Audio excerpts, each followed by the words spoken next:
Good evening, everybody, or good morning, or good afternoon, whenever you're watching this. First of all, I want to apologize for my incredibly ropey voice. As you can tell, my appearance and by my voice, I'm not incredibly well, but I've heaved myself up and out of bed in order to give this workshop because DNA is important and you all need to know about it. So I will soldier on as best as I can. And hope I don't get too annoying and take lots of sips of my herbal and lemon and honey tea, which I've got here in my Union Jack mug. Okay, so for those of you that joined the session a few weeks ago, I'm going to be carrying on with the document that we started using, and I sent it after, so I think most of you will have had it. Annotated. We got actually over halfway through, so we did really well. But the bits that we did not do were the bits with transcription and translation. So that's what we need to finish off today. I assume everyone can hear me. Could somebody just quickly write on the chat if you can hear and see me? Okay, that would be amazing. Amazing. Hi. Thanks. So let's get straight ahead then. What I will do is just enlarge this screen here, and we'll just quickly summarize in a couple of minutes exactly what we did last time. So we went through, firstly, obviously I put all of the syllabus points there because that's everything that you need to know. So that's all there for your own benefit. We quickly had a look about kind of the history behind it. So we looked at those 4 scientists that were all involved with the determination of the structure of DNA, the discovery of DNA. We then looked all about at the structure of DNA and RNA. We looked at these nucleotides, we looked at nucleic acids, we looked at the complementary base pairing, all of this stuff, if you remember. We then looked at how lots of nucleotides joined together, stacked up on top of each other in order to make these sugar phosphate backbones, which form one single strand of RNA or DNA. We then looked at, moving on from RNA, how this single strand would be created or formed into a double strand of DNA. When that happens, this goes on. So we talked about all the complementary base pairing between T and A and C and G. And we talked about these anti-parallel strands. If you remember, we talked about the 3' and 5' end, which is quite important because it's a concept that I know a lot of students actually really struggle with. But if you understand this 3', 5', it makes everything that's about to follow so much easier. Okay, then I just did one of those questions for you to show you exactly what you should be doing. And we looked at the differences between RNA, between DNA. They're very, very common multiple choice questions. So it's good just to be able to reel a few similarities and differences off. Okay, so then I started talking about this central dogma of molecular biology, which basically means how is DNA, is the code in our DNA translated into protein, okay? Translated into the things that actually make us up. So our bones, our hair, our skin, our muscle, and everything. So that central dogma, I think, is a really useful summary to resort back to if you get confused with where's transcription, where's translation, and all of that. Okay, so moving on from that, we then looked at how DNA is supercoiled. So if you remember, I drew out the cell cycle, and we looked at actually where supercoiling needs to occur, which is supercoiling is the condensing, the compacting of loads and loads of long, stringy chromatin fibers of DNA, packaged nicely into 46 neat X-shaped chromosomes.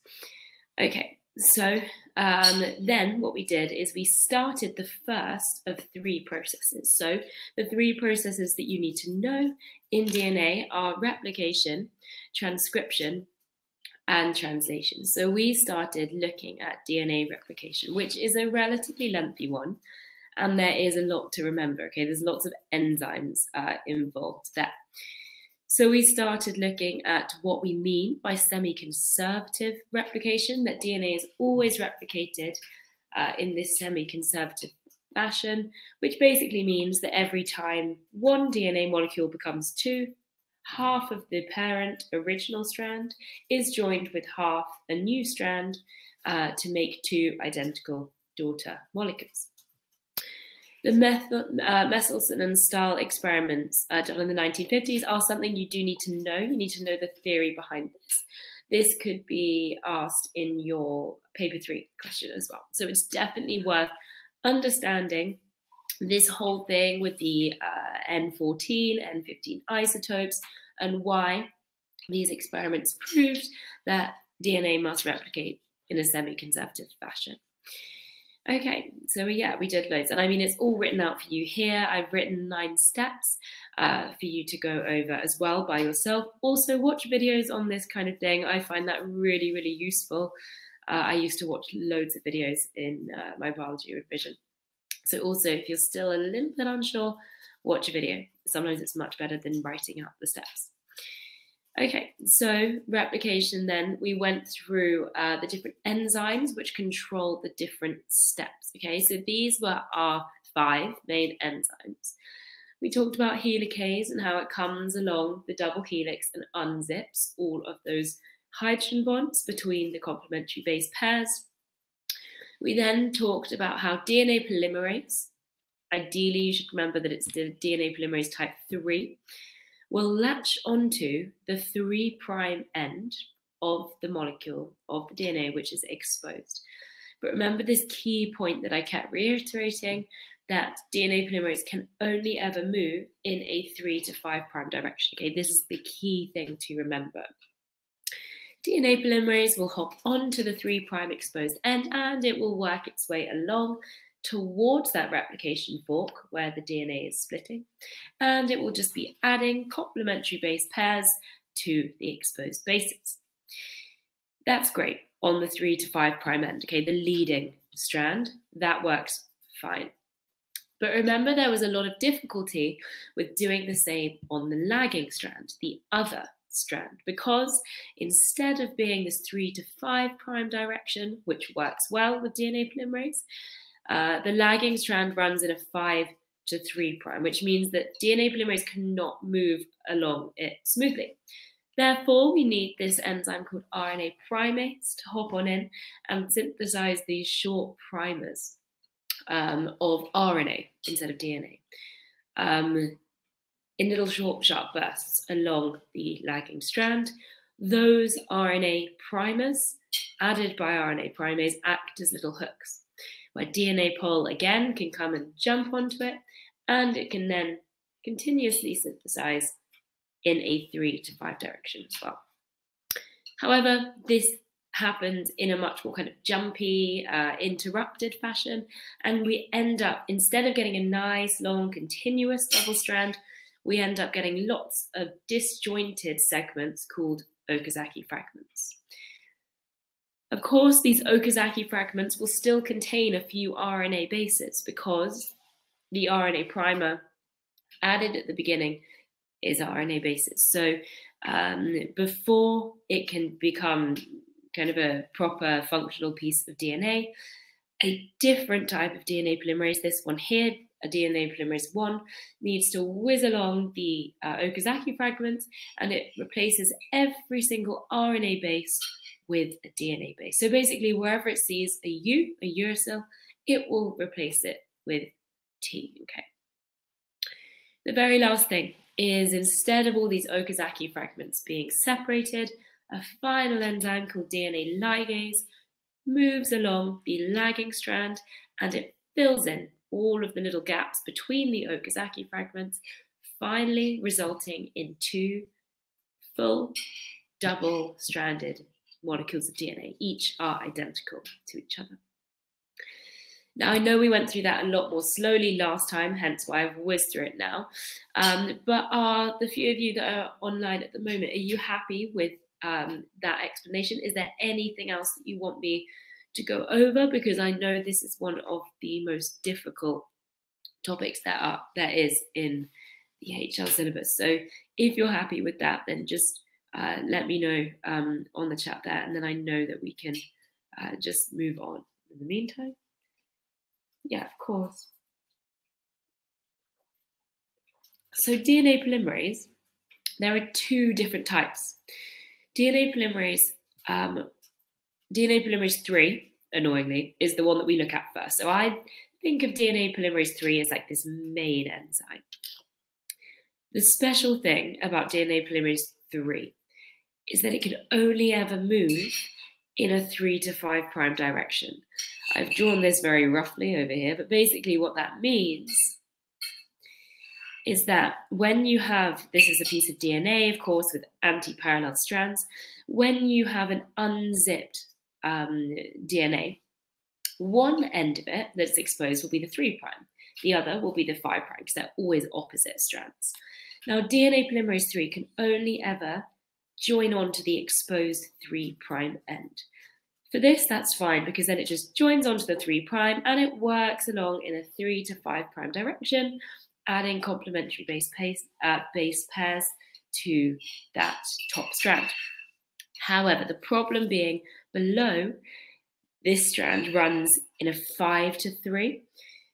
Now, DNA polymerase 3 cannot hop straight onto here and move down this way because it's going to be stopped. It can only move 3 to 5 prime.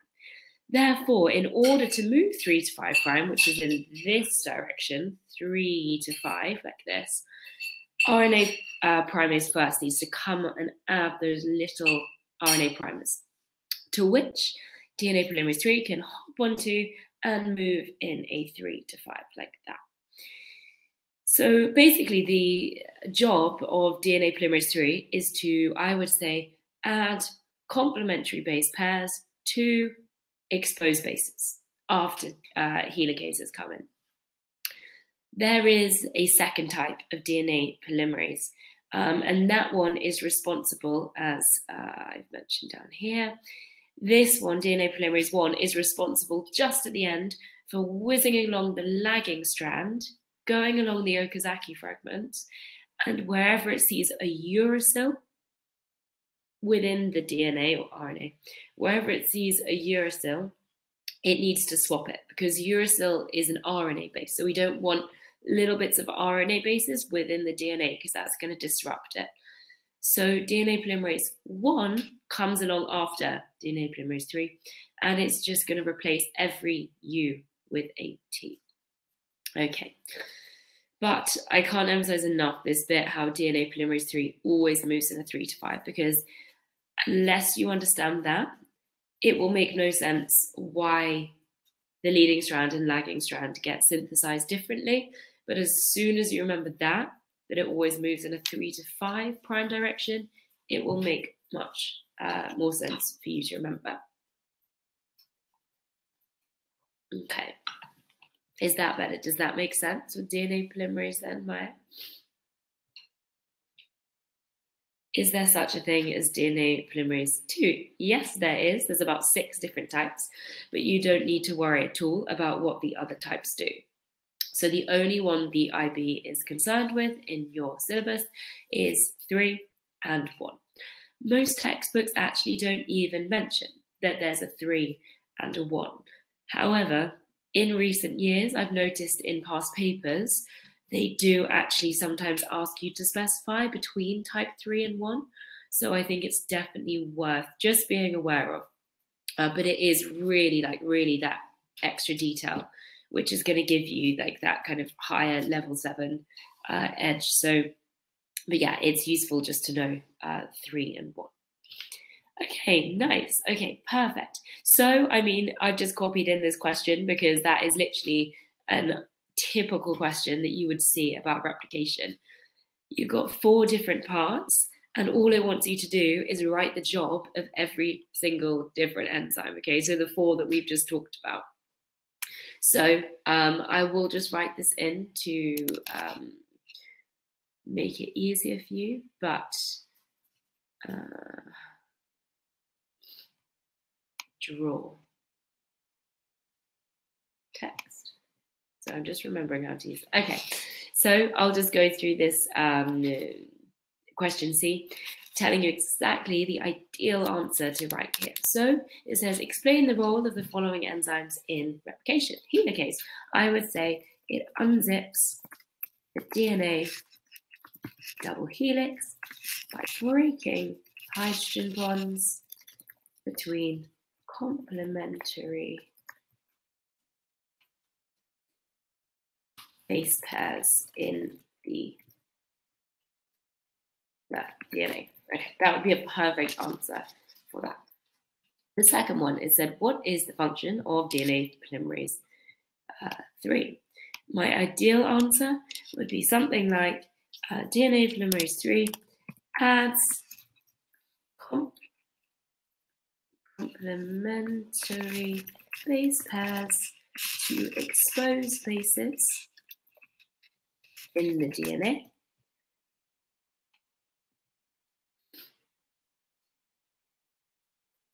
I mean, that would be enough, but then you could say working along the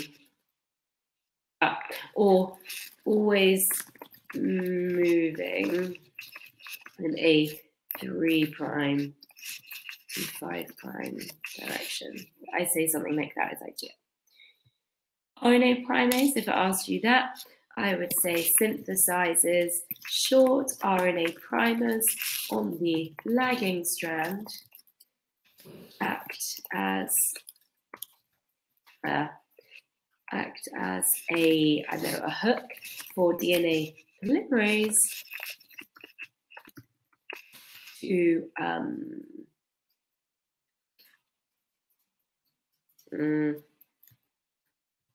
join onto and synthesize the lagging strand. Okay, something like that. Finally, this one, it says explain the role of DNA ligase. DNA ligase, think of the word ligase like ligation, like sticking together. So DNA ligase is responsible for joining Okazaki fragments on the lagging strand together, something like to result in a continuous double-stranded DNA molecule, something like that. Okay, so those would be ideal answers. Any questions about those? Hopefully that's all fine then, and you understand that it is just really important here to memorize the functions of the enzymes there. Lemon and honey tea is the best for a sore throat. Okay, amazing. So another question that I've popped in here, how does DNA replicate? Okay, this is, Jeff, I went through this last time, but this is just one of these questions in multiple choice where they try and overwhelm you with detail so that you forget what's going on, but don't be fooled.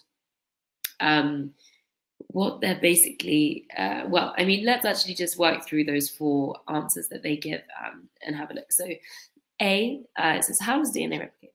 A, the deoxyribose of a free nucleotide is linked to the phosphate of the last nucleotide. Okay. B says the phosphate of a free nucleotide is linked to the deoxyribose of the last nucleotide. Okay, basically what it's going through every single question of this answer of this could take a while. Basically, what it is wanting you to think about is when you have, remember that our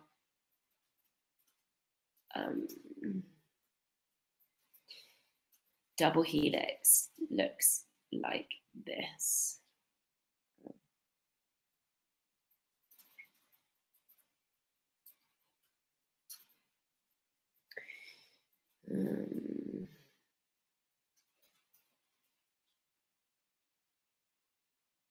Okay, so this is my rough version of a double helix.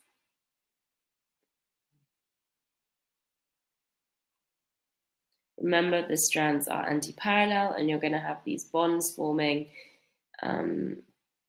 between here. Remember, the name of these bonds was phosphodiester bonds. These are the ones that join repeating units along there. So basically what it's asking is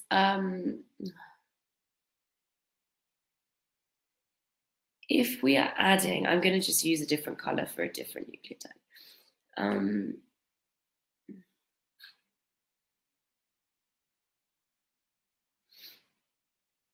No, let me stick with black here. If we are adding here, let's say DNA, helicase has come along and it has split apart this. Okay, so we now have this exposed base here. Okay, so what it's asking is replication is basically the addition of a new, red is indicating a new string of nucleotides of DNA to an existing one. So what it's asking is how basically is this, a new nucleotide, added to an existing one. Sorry, my drawing is getting progressively worse. The first one, when it talks about how a deoxyribose of a free nucleotide is linked to the phosphate of the last, that's basically talking about this stage here. If you look at deoxyribose, remember that was the sugar of the free nucleotide is linked to the phosphate. That's talking about this step here. So this wouldn't necessarily be anything to do with replication because this happens all the time. This is just DNA. How it exists in the first place. Again, the second B is exactly the same as that. It's just switched the words around. I think what this question is basically asking between C and D, it wants to check that you know, again, remember this key point I kept talking about, that you know that the enzyme that adds this one here, which remember was DNA polymerase 3, the enzyme that actually adds stuff to an existing nucleotide works in this 3 to 5' direction, okay? So this, as I said, is a prime example of where they've just completely inundated you with detail. So some students would kind of miss the point with this. But just think about what you know about DNA replication and just think about how A and B just wouldn't particularly, they're not regarding replication at all because this doesn't happen in replication. It then is just seeing if you know whether DNA polymerase, the one that actually adds the new nucleotides in replication, moves in a 3 to 5 or 5 to 3. So the answer here, of course, it doesn't move in a 5 to 3, it moves in a 3 to 5. So the answer here would be C. Okay, so going back to the central dogma, which I wrote out here, we have then talked about replication. Okay, replication is the one with loads of enzymes. You do need to remember these, and in that process we've gone through. Let's have a look at transcription. And now you'll be glad to know that transcription is actually a lot easier than replication. Okay, there's far less to worry about because there is only one enzyme involved in this stage. And that enzyme is RNA polymerase. Okay, now the goal of transcription is to create here's our DNA, is to go into this molecule of DNA and make a copy, a single-stranded copy of just one strand. Okay, so this is our RNA. The goal of transcription is to basically have a sneaky peek inside the DNA double helix and just copy one side of it. That leaves us with a single-stranded molecule of RNA. Now, excuse me. Remember how in RNA, our bases were A, C, G, and U instead of T. So just remember this. Now, RNA polymerase, then, the enzyme that controls transcription. I've got a diagram of it here, which is probably far more accurate than me trying to draw this out.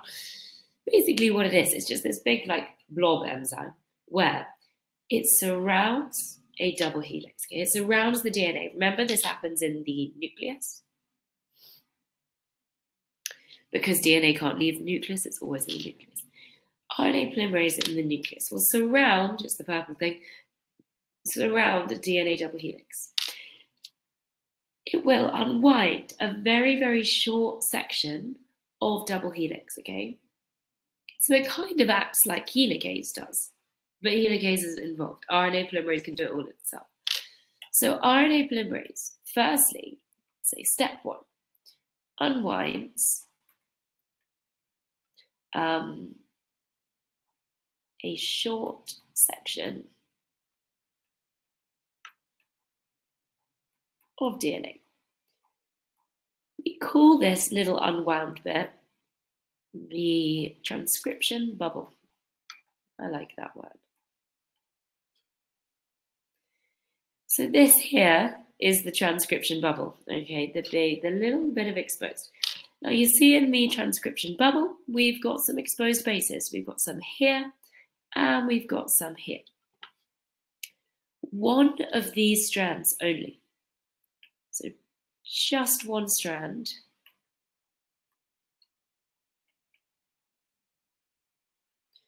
of the DNA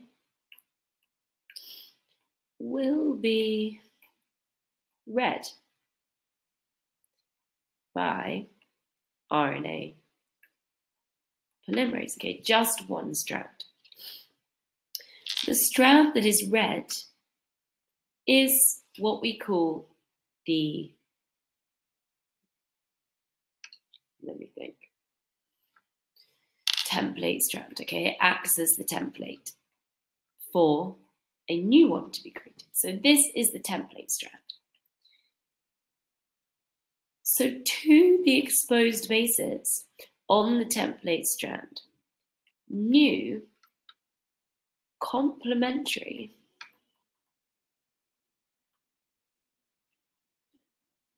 RNA bases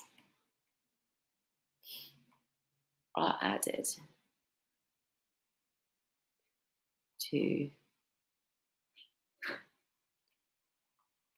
the exposed bases. Okay, so it reads these and it will add new complementary bases. So this basically these red ones here. This, by the way, here, NTP, that stands for nucleotide triphosphates. Basically just nucleotides, okay? So remember, that's a nucleotide. So new nucleotides are taken, bases, nucleotides, and they are attached very transiently to the exposed bases on the template strand of DNA.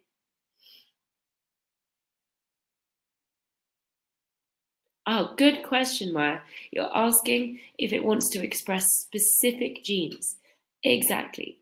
So it would be very wasteful if 24 hours a day, transcription was happening to every single one of our genes. So remember, we have about 23,000 genes in our genome and about 3.2 billion base pairs. So our bodies do not, at every second of the day, transcribe every single gene. No, it's very, very specific. And that's basically kind of the beauty and the wonder of genetics, is how the cell knows exactly which genes to transcribe in different cells at different part of the day.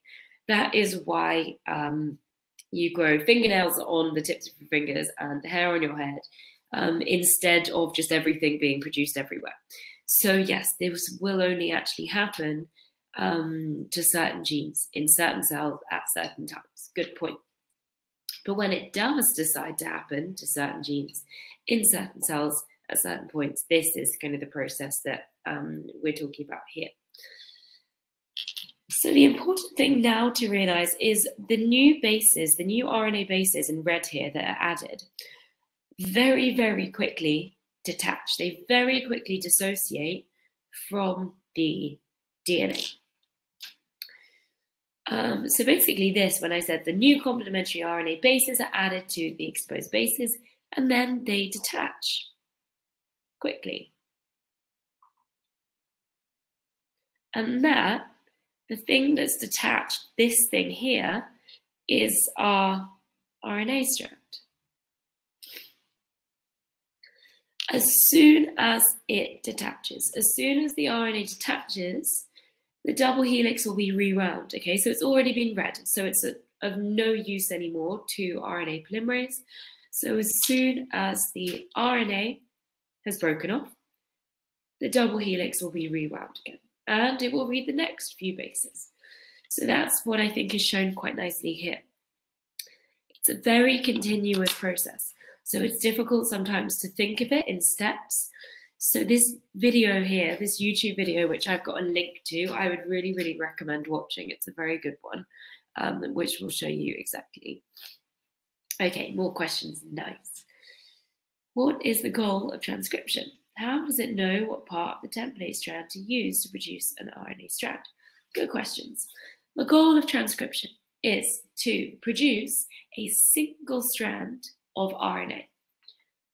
If you remember, I'll go up. I think I drew it on the last bit. Here we go. The goal is this. So DNA, which I've put in red here, is too big to ever leave the nucleus. Okay, so DNA is this big double-stranded molecule, which is always, always contained in the nucleus. You'll never find it outside. But consider that DNA codes for proteins. The purpose of having DNA is it carries the information for us to make everything that we are composed of, our hair, our muscle, our teeth, absolutely everything that a cell uses, is functional for. So somehow the code written in the DNA needs to get out of the nucleus and travel to the part of the cell where these proteins are going to be made. Now that part of the cell is these ribosomes. The ribosomes do not exist in the nucleus. They only exist in the cytoplasm. Therefore, an intermediate step needs to happen in order for the code written within the DNA double helix to get out of the nucleus to the ribosomes. RNA is that intermediate. RNA is the messenger molecule which quickly makes a copy of what's in the DNA and transports it to the ribosomes to be read in order to be translated into all of our proteins. So the purpose of transcription is to produce this mRNA template, which is only single-stranded, so it's small enough to squeeze out the nuclear pores and travel to the ribosome. So that's the function of it. And to answer the second question, you say, how does it know what part of the template strand to use? Well, the template strand, a very, very large section of it will be read, okay? So let's say an average gene is probably about 5,000 bases long. That's the average size of a gene. Therefore, the 5,000 base long bit in DNA, if we want to produce, say, the gene, we want to produce the protein keratin, okay? That's keratin is the protein that's used to make our hair and our fingernails and so on. If we want to produce that keratin protein, there will be a stretch of about 5,000 bases in the DNA which codes for keratin. So there's a keratin gene, 5,000 bases long. When there are certain signals in the cell, now this is incredibly complex, this area, about actually how a cell knows to produce a specific protein, to express a specific gene at a certain time.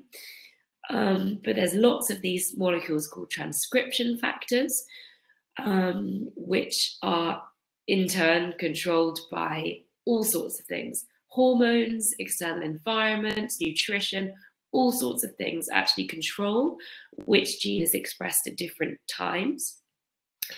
But when there is a signal, let's just call it a signal of transcription factors, which say those 5,000 bases of the keratin gene need to be read now. RNA polymerase will know to go to that specific gene because of lots of molecules called recruitment factors. Again, you don't need to worry about exactly how they work. But RNA polymerase will hop onto that specific gene at the initiation point, basically, recruited by all sorts of environmental factors.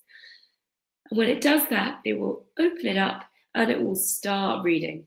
It will start transcribing right along those maybe 5,000 bases. The mRNA, the RNA that is produced, will then be this 5,000 base single-stranded length of RNA. That then will travel out of the nucleus and it will head to the ribosome, where it's going to be translated into the actual protein itself. So hopefully that makes it a bit clearer exactly why we need to have this intermediate step. So let's go back. Here we are. Okay. So as I say, as soon as a little piece of the DNA is read, the RNA leaves and it closes back up. When the RNA or the whole gene is read and the RNA is sufficiently long, it will detach, RNA polymerase will leave, and transcription is over. But it's nice because you only need to remember this one enzyme. Okay. Sorry.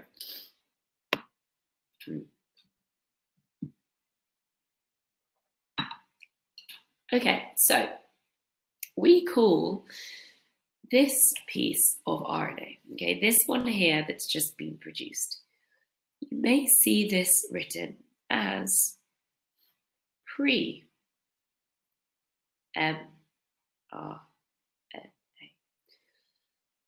Now what this means, mRNA, M just stands for messenger.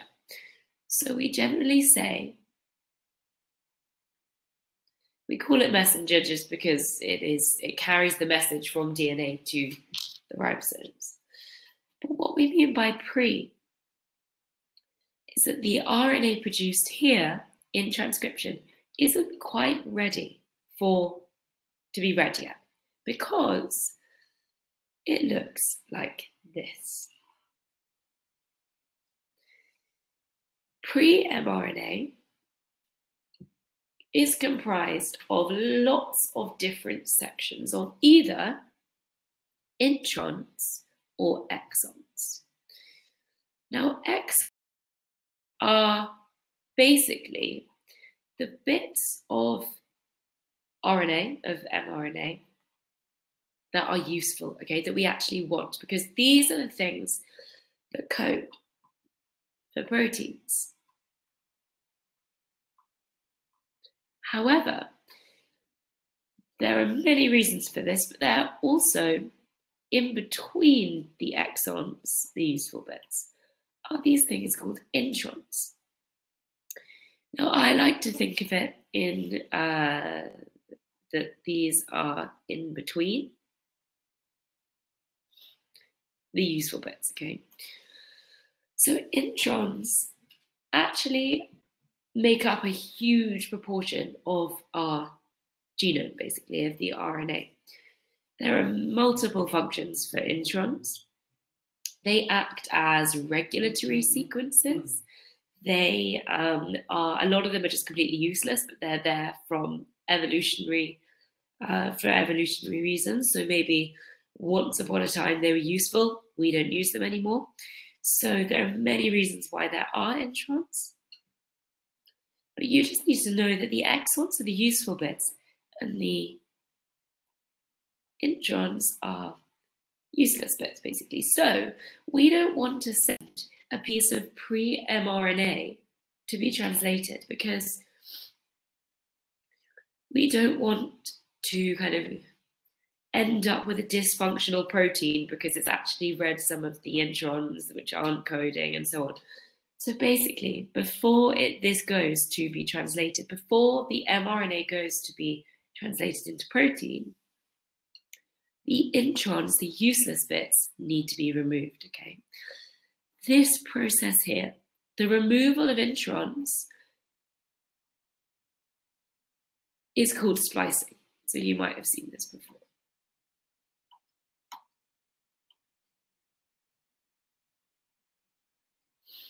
Splicing only tends to happen in eukaryotes, okay? So like us and animals and plants. It doesn't happen in prokaryotes because they have far, far less complex genomes.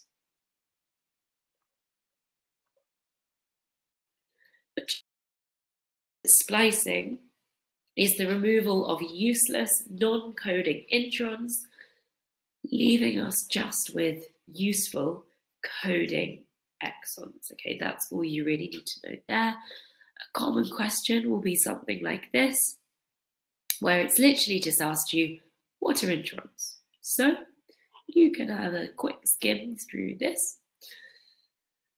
So the difference between A and B is that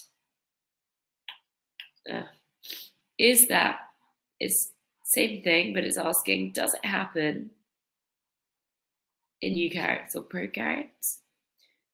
The second bit is asking, are introns that remain, or yeah. Okay, so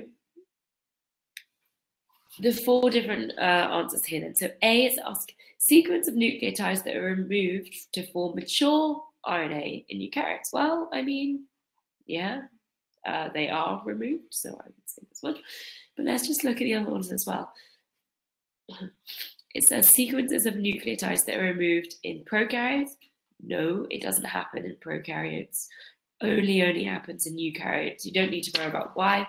Just be aware that splicing only happens in eukaryotes.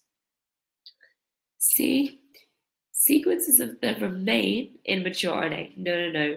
That is the exons that remain. And finally, D is that small pieces of circular DNA that are found in prokaryotes. Now, can one of you tell me what these are? So D, it says small pieces of circular DNA that are found in prokaryotes. Does that ring a bell? What's the name given to these small pieces of circular DNA that are found? Yes, nice, plasmids, exactly. So, I mean, this is just completely unrelated, but I thought it's asked for it, so I'll just test you on that. But nice, plasmids, absolutely nothing to do with this game, nothing to do with transcription. So that's just like the one multiple choice answer that's just completely irrelevant. But nice, exactly. I just wanted to test you knew what that was.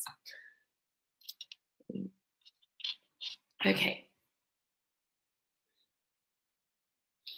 So, perfect. So that's splicing. Now, once we have spliced, okay, once we have taken away all of the non-coding introns, the code is now ready to be read, okay? So the genetic code.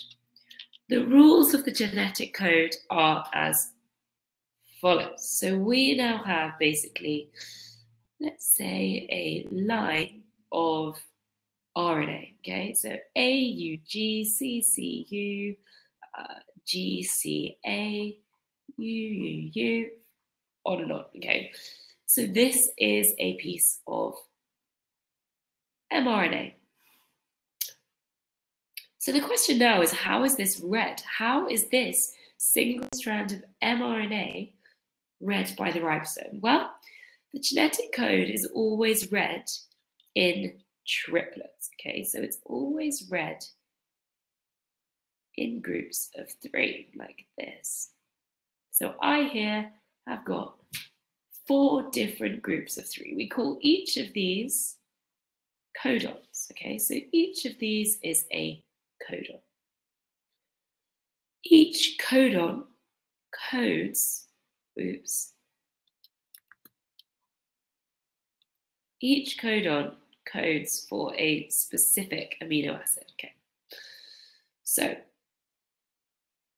there are 20 different amino acids. Sorry, that was really messy. 20 different amino acids which exist in nature. Okay, you don't need to know the names of them, but just be aware, 20 different ones. When we think about that, we have 4 bases, okay, 4 bases to choose from. We have U, A, C, and G in RNA. If we think about all of the possible ways that we can arrange these 4 bases in groups of 3, we actually end up with a huge number. 4 to the power of 3 is 64. So the fact that 64 different codons are possible, but that there are far, far fewer amino acids in this, okay, there aren't 64 amino acids, means that a lot of the codons must code for the same amino acid, okay? That is what we call degeneracy, okay? This property here. Degeneracy, the genetic code is degenerate because some codons may code. Okay, I'll phrase that the other way around. Some amino acids will be coded for by more than one codon, okay? So that's what we mean by degeneracy. The question is then, how, yes, that we've said that the codons code for, correlate to different amino acids, but how is that actually achieved? Well, each one of these codons will be read by a certain molecule called a tRNA. This means a transfer RNA. Okay, they look a little something like this.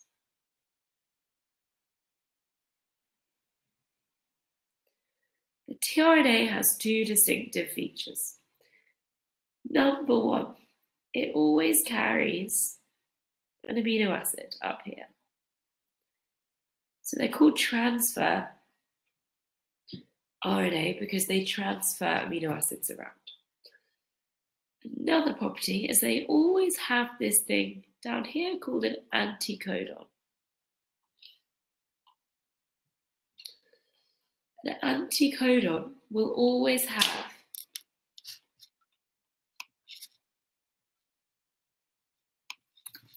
a complementary sequence to the codon on the mRNA. Okay, that's the key thing to remember about anticodon. Now, the tRNA is basically responsible for correlating this codon to the amino acid.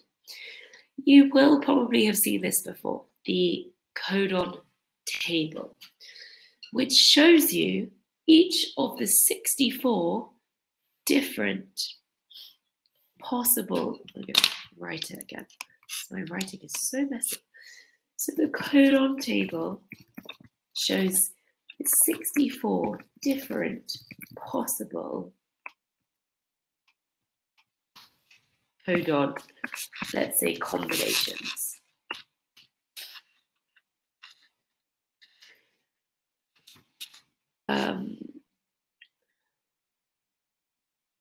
If I tell you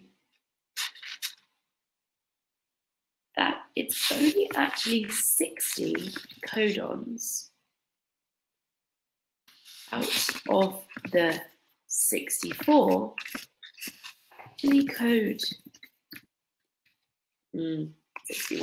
61 codons out of the 64 actually code for an amino acid. Can you tell me what happens to the other 3? You need to know what happens to the other 3. So if there are 64 different codons on the table, why do only 61 out of those 64 code for an amino acid?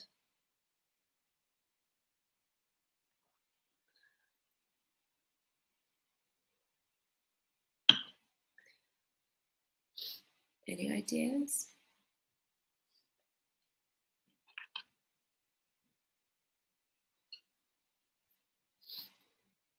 Well, if I highlight for you the 3 that do not code, you will find them. Oops. Here, here, and here. Yes, nice, Maya, because of the stop codons, exactly.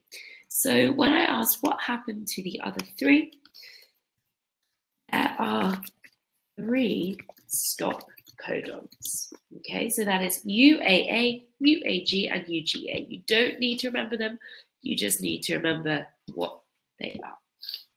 As well as the stop codons, there is also 1 start codon. Can you tell me what that start codon is? Do you even remember which codon we always start with?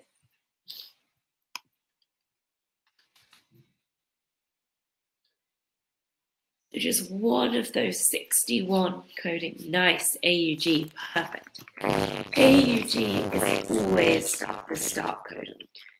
Every single protein basically will start by reading this here, the AUG start codon. AUG codes for methionine. This is the only amino acid which you do need to remember the name of. Okay, you do need to know this. The only one that you need to remember that every time you see AUG, you know that is the start of the protein, basically. That's the start of where the mRNA is going to start to be read. Perfect.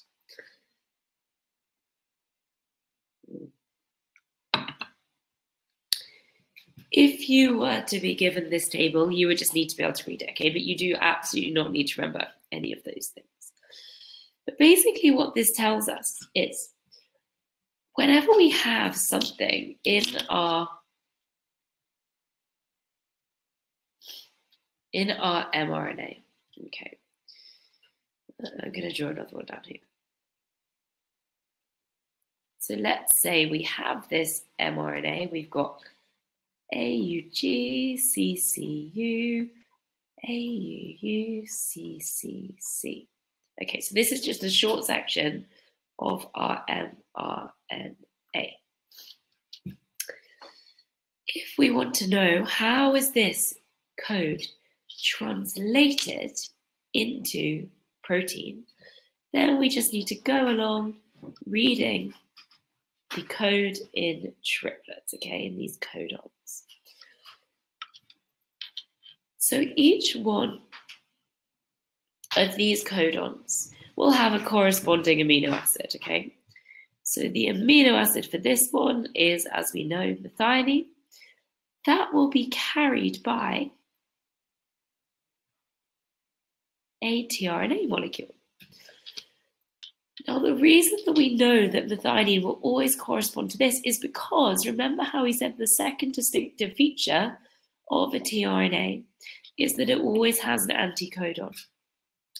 This anticodon will be complementary to the codon on here.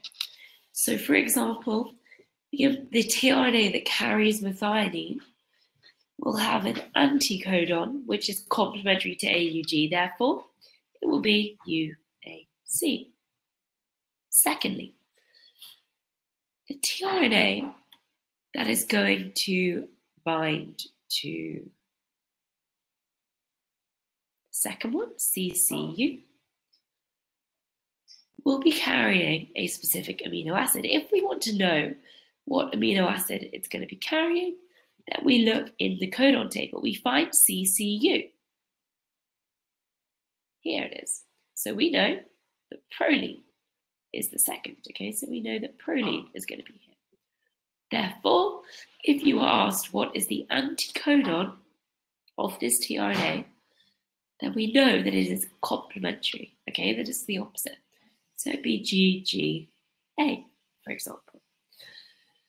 Hopefully you see the pattern now. I'll do one more. So when we have a tRNA here that is carrying the corresponding amino acid to AUU, let's have a look. Here it is. Isoleucine, this one here. So it's going to be carrying isoleucine. Therefore, its anticodon will be complementary. It will be UAA. Okay. Do both of you see that pattern then? Do you understand exactly what's going on there and how the transfer RNA is responsible for linking the amino acid with the codon?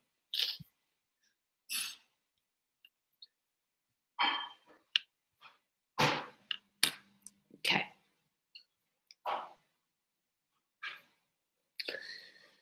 So to improve my slightly sketchy drawings, here is a really good diagram of the tRNA with your anticodon and the amino acid attachment site. Okay, those are the two bits you need to know. The way I've drawn it is quite basic, but it's because it's incredibly difficult to draw kind of a continuous diagram. So therefore, I have got one here. Okay. You probably know that the translation, always will happen in ribosomes, in the cytoplasm. A ribosome is made up of two units, the large subunit and the small subunit. Wherever there is a RNA molecule and AUG is seen, the small unit of the ribosome will come and latch on, okay? It will see it and it will latch on. As soon as it's attached, the large unit will join on. When the small and the large subunit, the ribosome, clamp together, it creates a tunnel, basically. Okay, so there's a tunnel created in here. The tunnel will have three sites to it. Draw it the other way around. It has three sites. A, E, and E. Okay, three different sites. A is what I like to call the attachment site. So the attachment site is where the tRNA first comes in, okay? Think of the tunnel as like basically just this little region where the tRNAs can enter. The attachment site is for the tRNA to come in and attach to the mRNA molecule. The P site actually stands for something a bit more annoying, peptidyl transferase. I'll write it down.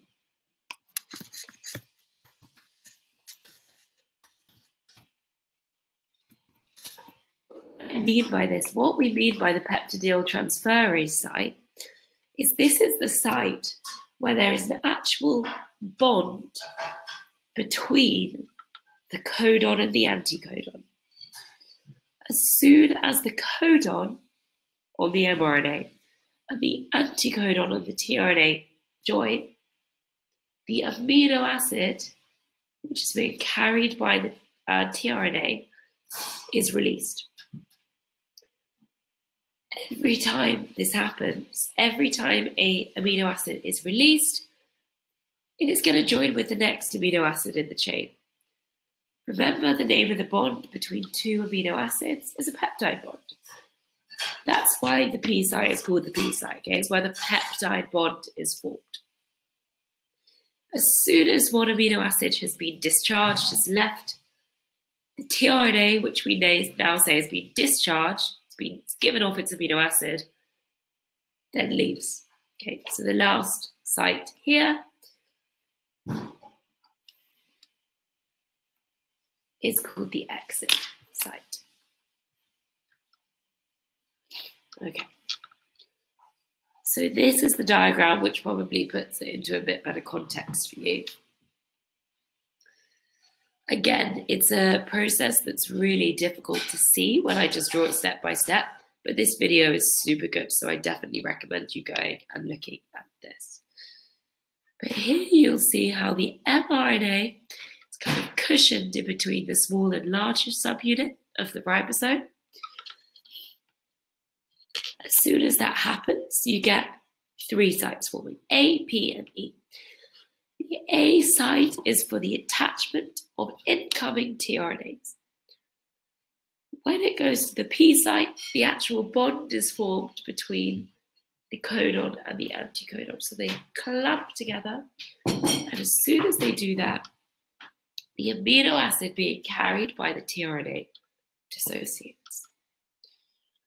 As soon as it's given, it's donated its amino acid, that tRNA, which is now empty, will go to the exit site, the E site, and it will exit, it will discharge. This results in a growing polypeptide chain, a growing protein. This will continue until, so the process will continue until the ribosome encounters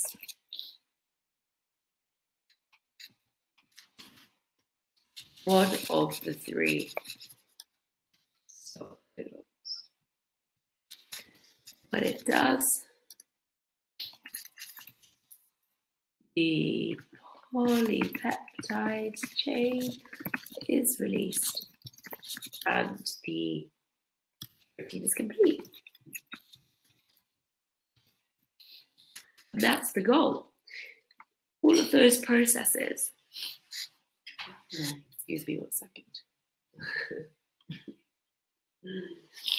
All of these processes have taken the code that is written in DNA, transcribed them into mRNA, and translated them into a physical protein, a chain of amino acids.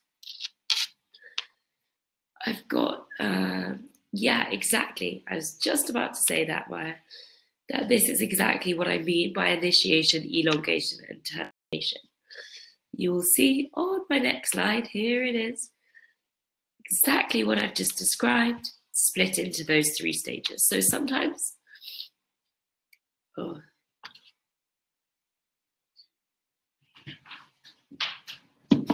thank you. Yeah, more water, please. Sometimes it's much easier to break this process of translation into 3 separate bits. The names are quite self-explanatory. The initiation is just, well, the initiation, the start of this process, which always occurs with the AUG. Elongation is the whole of the rest of the process. Lots of new tRNAs coming in and donating their amino acid. And that continues until termination. Delicious. Oh, I don't think I'm going to have any voice at the end of this, but hopefully it's worth it. Hopefully you now understand DNA. And exactly, termination is then the very final bit when the stop codon is released and everything breaks apart. Yeah, so that's a good way to think of it, is in these 3 stages. If you were ever to get a long answer question, a 6 to 8 marker on translation, this is what you need, these bullet points here. No more, no less. That's exactly what you need to say.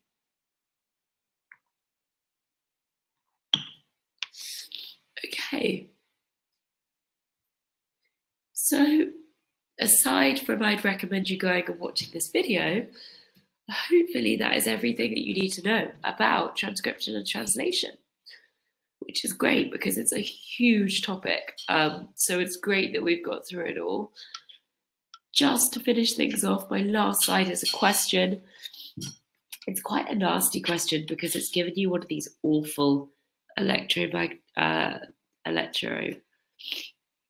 microscope kind of images. But what this is showing is this thing here. This is a ribosome, believe it or not. These things here, this, and this, these are tRNA molecules.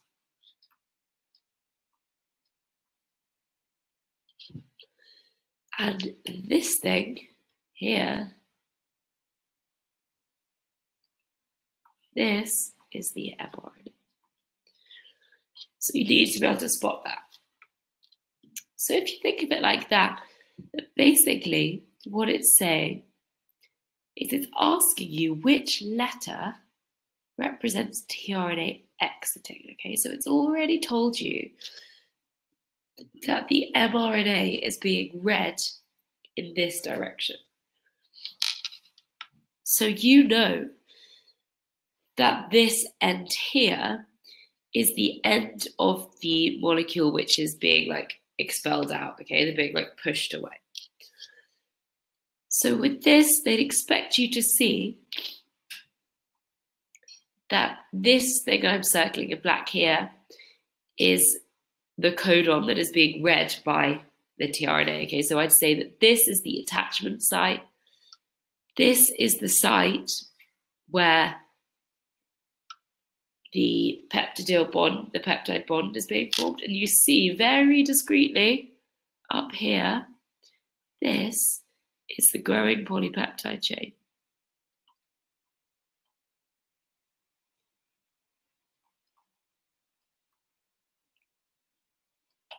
Okay, and therefore this one here is the exit site. So it donates its amino acid to the growing polypeptide chain, and then it exits. So your final answer here would be A. A polypeptide chain is a protein. So polypeptide chain is just polypeptide means lots of peptide bonds. Polypeptide chain is another way of saying protein, basically. Sometimes I think it's easier to think of it as a polypeptide chain here because it is literally it's a chain of lots of little peptide bonds and lots of little amino acids joining together. So sometimes it's easier, but exactly the same thing. Protein, polypeptide chain, exactly the same thing. Okay, so do either of you have any more questions on what we've covered today before we call it a day? Do just let me know. I'll give you a minute to think about it. What happens after translation? That's a very good question. So after translation, we've now got this long string of protein, polypeptide. You do actually learn in a different topic what happens to it, because if you cast your mind to topic 2, molecular biology, you learn about protein folding. You learn about the 4 steps of protein folding: primary, secondary, tertiary, quaternary.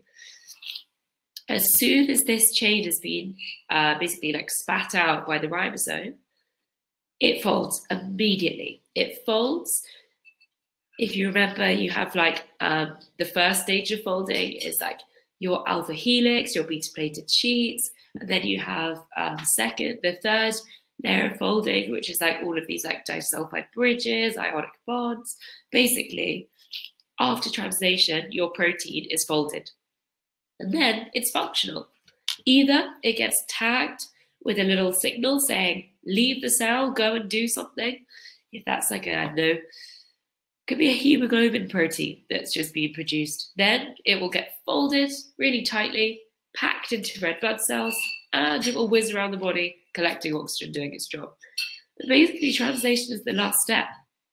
As soon as the protein comes out of translation, it folds and it's ready to go. It's ready to do its job.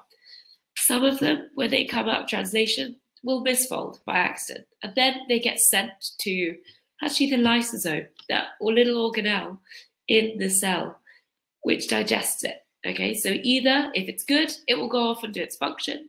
If it's bad, it will be sent for degradation. But yeah, that's basically what happens. And that, amazingly, is happening literally everywhere in your body right now. This is how every single protein is produced. That grows your hair, that heals a wound when you've got it cut, that replenishes the stomach lining every 3 days. Like, this is constantly happening. So it's pretty cool. I hope you guys think so too. Okay, so I think I'm leaving with just the final remnants of a voice, which isn't ideal because I've got an incredibly hectic weekend and week ahead, including lots of presentations around Germany next week. So if you are at International School of Augsburg or Franconian International, or I can't pronounce that one, I don't know what the other one is called in Munich, or at Bavarian International School, I will be there next week. Oh, I probably won't be able to speak, but I'll do my best. Thank you so much. I hope I feel better soon too. I hate to be one to complain, but I'm really unwell. Anyway, you guys are lucky that I can't infect you from over the screen, because otherwise this would be lethal. Anyway, I will, ooh, a squeak. Anyway, I will be posting all of this now, my incredibly detailed, slightly messy annotated PowerPoint, probably on the chat in about 5 minutes time, for you to look back at, for you to watch again if you couldn't bear to listen to my horrible voice for one more time. But I really hope that that makes sense now. Remember, this is a super complex topic, so if you understand this, then you're going to be able to answer like the most complex questions there are. So that's really great.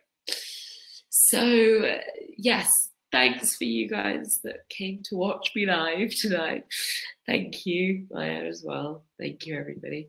And good luck. As usual, do send me questions by email if you want. Lanterna Education. Nice and simple. But in the meantime, until next time, my email, I'll just put it down here, carly@lanternaeducation.com. Yeah, that's it. You're always welcome to send. I am actually full-time at Lanterna Health Head. Oh, God. Bizarre noises from my flatmate. Sorry, it made me jump. Yeah, hence the Lanterna email. So you're always welcome to send me emails. Okay, well, goodbye, everybody. Have a great week, and I will see you all very soon. Bye. Not again. Bottom left. Okay, I always forget how to close it. Bye.